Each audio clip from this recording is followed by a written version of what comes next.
Hey, Shannon. What? Chuck, what? It's April 12th. It's April 12th. Do you know what that means? Yuri Gagarin, right? It's the anniversary of Yuri Gagarin's flight. Let's go talk about it. Let's go talk about it.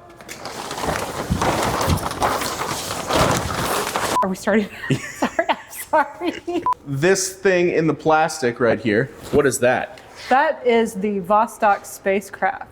Ours was not flown during the manned missions, but we use it to represent the flight of Yuri Gagarin, the first man to ever fly in space, the first human to ever fly in space.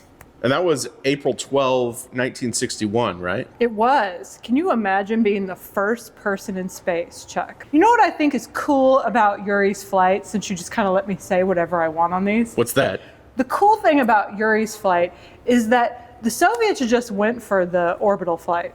You know, we're sending the first human, we're going around the Earth, hope it works out. America, you know, we did the suborbital a couple times, and we've got to send our chimp orbitably first before John Glenn. So the Soviets just went for it. Good for them. We did testing and nerd stuff. We did a lot of nerdy testing. And also, Chuck, who looks nerdier in their hard hat, me or you? Who looks cooler? I think you probably look cooler. I've got this shirt on right now.